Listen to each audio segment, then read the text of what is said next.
Hi friends, welcome to my channel. இந்த மாரி சுவாரஸ்யமான கதைகளை கேட்க நீங்கள் இப்போ தான் நம்ம சேனலுக்கு முதல் முறையாக வரீங்கன்னா மறக்காமல் நம்ம சேனலை சப்ஸ்கிரைப் பண்ணிக்கோங்க. பக்கத்தில் இருக்க பெல் ஐக்கானையும் கிளிக் பண்ணிக்கோங்க. இவங்க பேர் மாலினி. வயது 25 வயது ஆகுது. இவங்க அம்மா பேர் ஈஸ்வரி. இப்போதைக்கு மாலினியும் இவங்க அம்மா ஈஸ்வரியும் 2 பேருமே சிறைவாசலில் இருக்கிறாங்க. அப்போதான் நம்ம மாலினி நினச்சி பார்க்குறாங்க, நம்ம அன்னைக்கு இந்த தப்பை பண்ணலைன்னா இன்னைக்கு நம்ம நிலைமையே மாறி இருக்கோம். அவனை ஏன் தான் நம்ம பார்த்தோமோ அப்படின்னு நினச்சிட்டு மனசுக்குள்ளே ஃபீல் பண்ண ஆரம்பிக்கிறாங்க. நம்ம மாலினியை பொறுத்த வரைக்கும் அவங்க அப்பா அம்மா நம்ம வீட்டுக்கு ஒரே பொண்ணு மாலினி. எப்படியோ கடனை வாங்கி தன்னுடைய பொண்ணை மாலினியை படிக்கவும் வச்சிடுறாரு. கடன் பார்த்தீங்கன்னா ஒரு 2 லட்ச ரூபா பணத்தை வாங்கி மாலினியை படித்து முடிக்க வச்சிடுறாரு. ஆனால் ரீசெண்டாக நம்ம மாலினியோட அப்பா இப்போ ஒரு 2 வருஷத்துக்கு முன்னாடி இறந்தும் போயிட்டாரு. கடை வாங்கி கொஞ்ச நாள் மகள் நல்ல முறையாக படிச்சுட்டு இருக்கிறப்ப இவர் சரக்கு கடையிலேயே கடந்து எனி டைமும் சரக்கு போதையிலே இருந்து ஒரு கட்டத்தில் மயங்கி ஒரு இடத்துல விழுந்து தலையில் அடிபட்டு இறந்தும் முடிச்சிருவாரு. நம்ம மாலினிக்கும் ஈஸ்வரி அம்மாவுக்கும் பார்த்தீங்கன்னா 2 பேத்துக்கும் கஷ்ட காலங்கள் ஆரம்பிச்சிருச்சு. ஏன்னா அவர் வாங்கின கடன், மற்றபடி தன்னை படிக்க வைக்கிறேன்னு சொல்லி வாங்கின கடன்கள், அப்படி இப்படின்னு மாலினியும் பார்த்தீங்கன்னா படித்து முடிச்சுட்டு இப்போதைக்கு ஒரு ப்ரைவேட் கம்பெனியில் வேலை செஞ்சுக்கிட்டு இருக்கிறாங்க. அவங்களுக்கும் மாதம் ஒரு 10,000 ரூபா சேலரி கிடைக்கும். அந்த சேலரியை வச்சு கொஞ்சம் கொஞ்சம் கடன்களை அடைச்சிக்கிட்டு இவங்களுடைய வாழ்க்கையை ஓட்டிகிட்டு இருக்காங்க. அப்போதான் இவங்க எதிர்பாராத விதமாக வீட்டில் 2 பேரும் சிரித்து பேசிக்கிட்டு டீ சாப்பிட்டுக்கிட்டு உக்காந்துருக்கிறப்ப அப்போ தான் ஒருத்தர் சுப்பையான்னு சொல்லிட்டு ஒருத்தர் நம்ம மாலினி வீட்டுக்கு வராரு. அங்கே என்னம்மா நினச்சிக்கிட்டு இருக்கீங்க? கடன் வாங்கி 2 வருஷம் ஆகுது. உன்னுடைய கணவர் செத்தும் 2 வருஷம் ஆச்சு. எப்படியோ நீ கஷ்டப்படுறன்னு சொல்லி நான் உனக்கு இவ்வளோ நாள் டைம் கொடுத்தேன். ஆனால் அந்த 2 வருஷத்துலேயும் நீனு எந்த ஒரு வட்டி பணமும் கொடுக்கல. இப்போ நீ என்ன பண்ணலான்னு இருக்க சொல்லு. என்னுடைய காசும் எனக்கு வேணும். எனக்கு இப்போ அர்ஜென்ட்டு. ஒன்று வீட்டை விட்டு காலி பண்ணுங்க. இந்த வீட்டை விற்று என்னுடைய கடனை இதில் எடுத்துக்கிறேன் அப்படின்னு சொல்லுவாங்க. உடனே நம்ம ராஜேஸ்வரி அம்மா எனக்காக இன்னும் கொஞ்ச நாள் மட்டும் அவகாசம் கொடுங்க அப்படின்னு சொல்லிட்டு கேட்பாங்க. உடனே நம்ம சுப்பையா, உனக்கு கொடுத்த அவகாசம்லாம் போதுமா? உன்னுடைய கணவர் என்னுடைய ஃப்ரெண்டு, அதனால தான் நான் கொடுத்தேன். அப்படி இருக்கிறப்ப நீனும் கஷ்டப்படுறேன்னு இத்தனை வருஷமாக விட்டேன். இப்போதைக்கு எனக்கும் கஷ்ட காலமாக இருக்குது. அப்படி இருக்கிறப்ப எனக்கும் பணம் வேணும். நான் உன்னை கேட்காம இருக்க முடியாது. உன்னால் முடிஞ்சா இந்த வீட்டை விற்று பணத்தை கொடு அப்படின்னு சொல்லி கேட்பேன். நம்ம மாலினி அவர்கிட்ட போய், ஐயா எனக்காக இன்னும் ஒரு மாதம் டைம் கொடுங்க. ஏன்னா இந்த டைம் கிடைச்சாதான் நான் எங்கிட்டாச்சும் பணம் பெரட்டி உங்களுக்கு கொடுக்க முடியும். அப்படி இல்லைன்னா நாங்கள் ஏதோ ஒரு வழி பண்ணி உங்கள் கடனை நாங்கள் அடைச்சிருவோம் அப்படின்ட்டு சொல்லுவாங்க. சுப்பையா உடனே பார்த்தீங்கன்னா 2 வருஷமாக கொடுக்காத பணத்தை இப்போ எப்படிம்மா கொடுப்பீங்க சொல்லுங்க நீங்களே அப்படின்னு சொல்லிட்டு, என்னுடைய பணம் இன்னும் 1 மாதத்தில் நீ டைம் கேட்கறதுனால நான் உனக்கு இந்த அவகாசம் கொடுக்குறேன். இந்த பணம் எனக்கு இன்னும் 1 மாதத்தில் வரலன்னா அப்புறம் என்னுடைய நடவடிக்கைகள் வேற மாரி இருக்கும். அதுக்கு நீங்கள் ஒத்துழைச்சி தான் ஆகணும் அப்படின்னு சொல்லிட்டு ஒரு மாதிரியா பார்த்துட்டு பவரும் கிளம்பி போயிட்டாரு. நம்ம மாலினிக்கு அன்னைக்கு நைட்டு ராஜேஸ்வரிக்கும் மாலினிக்கும் தூக்கமும் வரல. ஏன்னா இந்த வார்த்தை சொல்லிட்டு போயிட்டாரே அப்படின்னு சொல்லிட்டு இவங்களும் பணத்துக்கு அப்படி இப்படின்னு ரெடி பண்ணவும் ஆரம்பிக்கிறாங்க. ஆனால் பணம் எங்கிட்டும் கிடைக்கவும் இல்லை. ஒரு கட்டத்தில் நம்ம மாலினி, இருமா கடவுள் நம்மளுக்குன்னு ஒரு வழி காட்டுவார், அதனால நீ எதுக்கும் கவலைப்படாத அப்படின்னு தன்னுடைய அம்மாவுக்கு ஆறுதல் சொல்லுவாங்க. எப்பொழுதுமே மாலினியோட அம்மாவை பொறுத்த வரைக்கும் ரொம்பவே மனசு அவங்களுக்கு லேசானது. எந்த ஒரு பிரச்சனையுமே உடனே டக்குன்னு மறக்க மாட்டாங்க. அதை நினச்சி அவங்க அவங்கள ஒரு வழி பண்ணிடுவாங்க.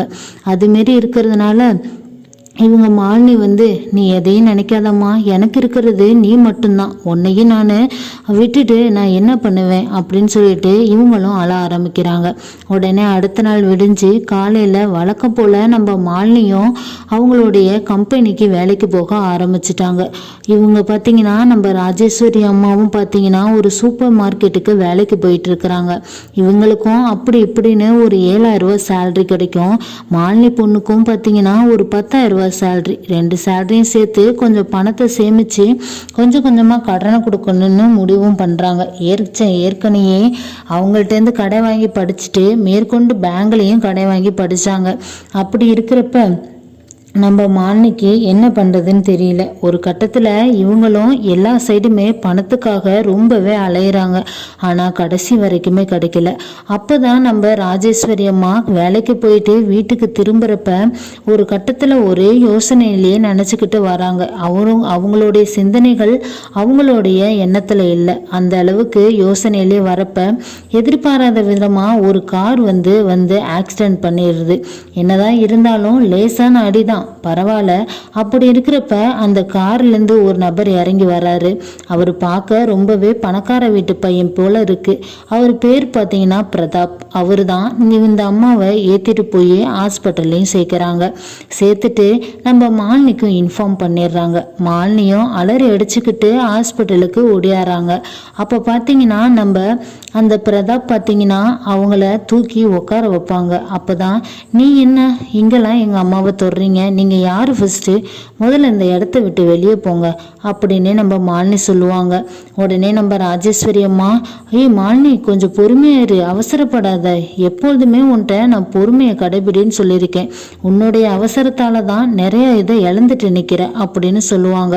என்னம்மா, உடனே இந்த விஷயத்த தான் நீ எப்பொழுதுமே சொல்லிக்கிட்டு இருப்ப, உனக்கு என்னதான் பிரச்சனையோ தெரியல அப்படின்னு சொல்லுவாங்க. இவர் தாண்டி என்னை காப்பாத்தினாரு, இவர் இல்லைன்னா இப்போ நான் என்ன கண்டிஷன்னு தெரியல, நாளைக்கு எனக்கு ஆப்ரேஷன்னு சொல்லியிருக்காங்க அப்படின்னு சொல்லுவாங்க.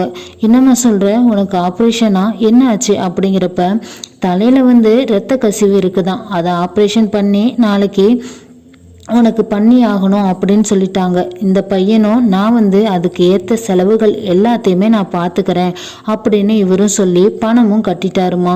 அவர் நீனு எப்பொழுதும் அவர் நம்மளுக்கு தெய்வம் மாரி, ஏன்னா என்னுடைய உயிரையும் காப்பாத்திருக்கிறாரு, அவரை ஒரு சின்ன விஷயம் கூட நீ பேசிடாத அப்படின்னு சொல்லுவாங்க. உடனே நம்ம மாலினியும் அதுக்கப்புறம் எதுவும் பேசல, அமைதியாக இருப்பாங்க. அப்புறம் ஒரு ஆப்ரேஷன் நல்லபடியாக பண்ணி முடிச்ச பிறகு ஒரு 2-3 நாள் இருந்து கவனிச்சும் பார்த்துக்கிறாரு. அப்போ தான் இவங்களுடைய ஃபேமிலி டீட்டெயில் எல்லாமே தெரிஞ்சுக்கவும் செய்கிறாரு. நம்ம பிரதாப் இவங்கள்ட்ட எல்லாமே விசாரிக்கிறப்ப இவங்களுக்கு அப்பா கிடையாது, கடன்கள் கொஞ்சம் இருக்குது, அந்த கடனை அடைக்கிறதுல ரொம்பவே கஷ்டப்பட்டுக்கிட்டு இருக்கிறாங்க அப்படின்னு சொன்னதுனால நம்ம பிரதாப்பும் பரவாயில்லம்மா, நான் உங்களுக்கு ஹெல்ப் பண்ண மாரி இருக்கட்டும் அப்படின்னு சொல்லிட்டு காரில் டிஸ்சார்ஜ் பண்ணுற அன்னைக்கு வீட்டில் ஏற்றிட்டு போய் விட்டுட்டு மேற்கொண்டு ஒரு 2 லட்ச ரூபா பணத்தையும் அவங்க கையில் கொடுக்குறாங்க. நம்ம மாலினி அதை வாங்கவே இல்லை. ஒரு கட்டத்தில் நம்ம கடன்காரன் வந்துட்டா என்ன பண்ணுறது, நம்ம வேணா இவர்கிட்ட பணத்தை வாங்கிட்டு நம்ம சம்பாரித்து இவருடைய கடன்களை அடைச்சி முடிச்சிடலாம் அப்படின்னு நம்ம மாலினியும் ஒரு கட்டத்தில் யோசித்த பிறகு அந்த பணத்தையும் வாங்கிக்கிறாங்க. பணத்தை வாங்கிக்கிட்டு அந்த சுப்பையா அவர்கிட்ட கூப்பிட்டு இந்த பணத்தையும் கொடுக்குறாங்க. அப்போ தான் நம்ம பிரதாப்பும் அவரை பார்க்குறாரு.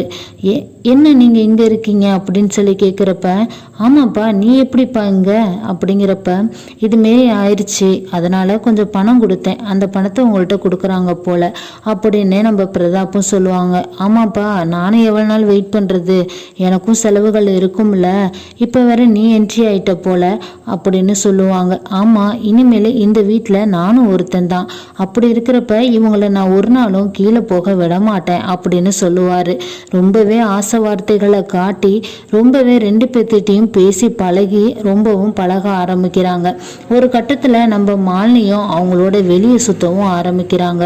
இவர் பண்ண நல்ல விஷயங்கள் எல்லாமே மாலினியோட இதயத்தில் ஒரு இடத்துல இடம் பிடிச்சிருச்சு. இவங்களுக்கு அவங்கள ரொம்பவே பிடிக்கவும் ஆரம்பிக்குது. ஒரு கட்டத்தில் நம்ம பிரதாப்பும் நம்ம மாலினியும் சேர்ந்து 2 பேருமே பீச்சுக்கு போய் சுத்த போகிறாங்க. அப்புறம் பார்த்தீங்கன்னா படம் பார்க்க போகிறாங்க. இப்படியே அவங்களுடைய எனி டைம் பார்த்தீங்கன்னா வேலைக்கு போகாமல் லீவு போட்டுட்டு ஊர் சுற்றுறதே வேலையாகவும் வச்சுக்கிட்டு இருந்திருக்கிறாங்க. ஒரு நாள் பார்த்தீங்கன்னா எப்படியோ நம்ம பிரதாப் பார்த்தீங்கன்னா பீச்சுக்கு கூட்டு போய் அங்கே ஏதோ மலையில் பீச்சில் குளிக்க வைக்கிற மாரி குளிக்க வச்சு அவங்கள ட்ரெஸ்ஸுகள்லாம் நனைக்க விட்டுட்டு ஒரு கட்டத்தில் இவங்க எப்படியும் ட்ரெஸ்ஸு மாற்றிட்டு தாம்மா போய் ஆகணும்னு சொல்லிட்டு ஒரு ரூம் ஒன்று புக் பண்ணுறாங்க. ரூம் புக் பண்ணி அந்த ரூமில் 2 பேருமே ட்ரெஸ் சேஞ்ச் பண்ணுறதுக்கு ஒவ்வொருத்தரவா ட்ரெஸ் சேஞ்ச் பண்ணிக்கிட்டு அவங்களும் அவங்க வாழ்க்கையை பேச ஆரம்பிக்கிறாங்க. எதிர்பாராத விதமாக அவங்க 2 பேரும் அன்னைக்கு தனிமையில் ஒன்றாவும் இருக்க ஆரம்பிச்சிருவாங்க. நம்ம பிரதாப்பை பொறுத்த வரைக்கும் இவங்க வீட்டில் ஆண் சொல்லிட்டு யாருமே கிடையாது. இவங்க இப்போ 2 பேருமே லேடிஸ் தான். இவங்களை என்ன பண்ணாலும் கேட்க எந்த ஒரு நாதியும் இல்லை அப்படின்னு மனசுக்குள்ளார அப்பயே இவருக்கு ஒன்று எண்ணம் இருந்திருக்கு. அதை நினச்சிக்கிட்டு தான் இவ்வளோ நாள்லாம் நம்ம மாலினிக்கிட்ட பழகிட்டும் இருந்திருக்கிறாரு. இங்கே நடக்கிற தனிமையில் நடக்கிற எல்லா விஷயங்களையுமே பிரதாப் ஷெல்லில் மொபைலில் எல்லாத்தையுமே ரெக்கார்ட் பண்ணியும் வச்சுக்கிறாரு. அப்படி இப்படின்னு எல்லா வேலைகளையும் முடித்த பிறகு ஒரு 2-3 நாள் தொடர்ந்து மட்டும்தான் பேசினாரு. அதுக்கப்புறம் நம்ம மாலினி ஃபோன் அடித்தாலும் அதை அவாய்ட் பண்ணணும்னு பார்க்க நினைக்கிறாரு. அப்புறம் பார்த்தீங்கன்னா ஒரு 3ஆவது நாள் நம்ம ராஜேஸ்வரி அம்மாவை பார்க்க இவர் வீட்டுக்கு வராரு. அம்மா உங்களுக்கு நான் சாரி எடுக்கணும், நீங்கள் என்னோட வீட்டுக்கு வாங்க, நான் மாலினிக்கும் புடவை எடுக்கணும், ஆனால் அவளுக்கு தெரியக்கூடாது, நீங்கள் வந்தீங்கன்னா செலெக்ஷன் பண்ண ரொம்ப சூப்பராக இருக்கும் அப்படின்னு சொல்லிட்டு உங்களுடைய பொண்ணுக்கிட்ட இந்த விஷயத்த சொல்லிடாதீங்க அப்படின்னு சொல்லிட்டு நம்ம பிரதாப் அந்த அவங்கள கூட்டிக்கிட்டு அவங்க துணி கடைக்கு போகிறாங்க. ட்ரெஸ்ஸுகளை எடுத்துட்டு இங்கிட்டு தான்மா போகிற வழியில் என்னுடைய வீடு பார்த்துட்டு போகிறீங்களா அப்படின்னு சொல்லுவாங்க. அப்போ தான் அந்த வீட்டுக்கும் போகிறாங்க. போய் எல்லா வீட்டையும் சுற்றி காட்டின பிறகு ஏற்கனவே நம்ம பிரதாப் வீட்டோட முன்டோரை லாக் பண்ணிட்டாரு. ஒரு கட்டத்தில் இவங்களும் வீட்டுக்கு போகலான்னு முடிவெடுக்கிறப்ப எங்கே கிளம்புறீங்க, என்னுடைய ஆசைகளை பூர்த்தி பண்ணிட்டு போங்க அப்படின்னு சொல்லுவாங்க. உடனே இவங்க என்னப்பா சொல்கிறீங்க, என்னாச்சு உங்களுக்கு அப்படின்னு சொல்லி கேட்குறப்ப நம்ம பிரதாப்பும் என்னம்மா நான் சொல்கிறது உங்களுக்கு புரியலையோ அப்படின்னு சொல்லிட்டு அவங்கள கட்டி பிடிச்சு அனுப்பாங்க. சி என்ன பண்ணுற நீனா ஒரு மனுஷனா, என்ன என்னுடைய பொண்ணை லவ் பண்ணிக்கிட்டு என்னை ஏட்டு தப்பாக நடந்துக்கிறியே அப்படின்னு சொல்லிட்டு அவங்க கேவலமாக பேச ஆரம்பித்தாங்க. உடனே நம்ம பிரதாப்பும் நீ என்ன வேணாலும் கேவலமாக பேசிக்கோ, என்னை பொறுத்த வரைக்கும் நீங்கள் 2 பேரும் என்னோட யூசேஜ் பொருள் தான் அப்படின்னு சொல்லுவாங்க. உடனே இவங்க என்னடா நீ இப்படி தப்பாக நடந்துக்கிற, உன்னுடைய இந்த கேரக்டர் தெரியாமல் என்னுடைய பொண்ணு பழகிட்டு இருக்காளே அப்படின்னு சொல்லிட்டு சொல்லுவாங்க. ஆமாம் பழகினா தான் இப்போ அவளுடைய எல்லா வீடியோஸ்களும் என்னட்டு இருக்குது, நீ மட்டும் இந்த டைமில் ஒத்துக்கலைன்னா உடனே நான் இணையதளத்தில் எல்லாத்தையுமே பதிவிறக்கம் செஞ்சிருவேன் அப்படின்னு சொல்லுவார்.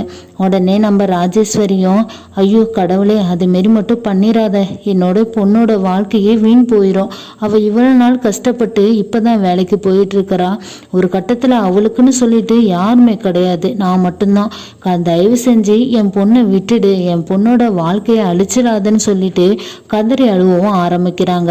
இப்படிலாம் கதறி அழுது வேலைக்கு ஒன்றும் ஆகாதுமா, நான் சொல்கிறத நீ செஞ்சு தான் ஆகணும் அப்படிம்பாங்க. நீ சொல்கிறத நான் செஞ்சுட்டா நான் சொன்னதை நீங்கள் அந்த வீடியோக்கள் எல்லாத்தையுமே அழிச்சிருவியா அப்படின்னு சொல்லிட்டு நம்ம ராஜேஸ்வரியும் கேட்பாங்க. ஒரு கட்டத்தில் நம்ம பிரதாப்பு ஆமாம் அவன் நான் அழைச்சிருவேன் அப்படின்னு சொல்லுவாங்க. சொன்ன பிறகு இவங்களும் தனிமையில் ஒத்துக்கிறாங்க. 2 பேரும் பார்த்தீங்கன்னா தனிமையில் இருந்து அந்த சந்தோஷமான நிமிஷத்தை அணுகணுகா நம்ம ராஜேஸ்வரி அனுபவிச்சுட்டு இருக்காங்க.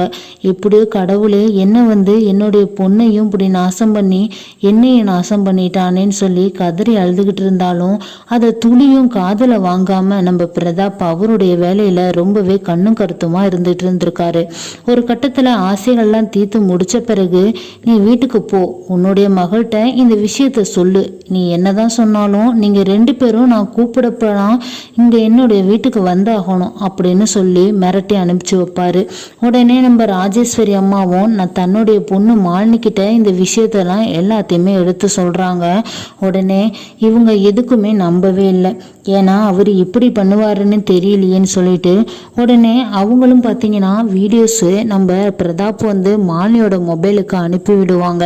உடனே இவங்களுக்கு என்ன பண்ணுறதுனே தெரியல. உடனே ஒரு ஃபோன் கால் வருது, இன்னைக்கு நைட்டு நீ என்னுடைய வீட்டுக்கு வரணும் அப்படின்னு சொல்லிட்டு உடனே நம்ம மாலினி ஒரு பிளான் போடுறாங்க. நம்மளுக்கு துணையா ஒரு ஆண் ஒருத்தர் வேணும் அப்படின்னு சொல்லிட்டு டைரக்டா இவங்க 2 பேரும் அந்த சுப்பையா வீட்டுக்கு போய் நடந்த எல்லா விஷயத்தையும் சொல்றாங்க.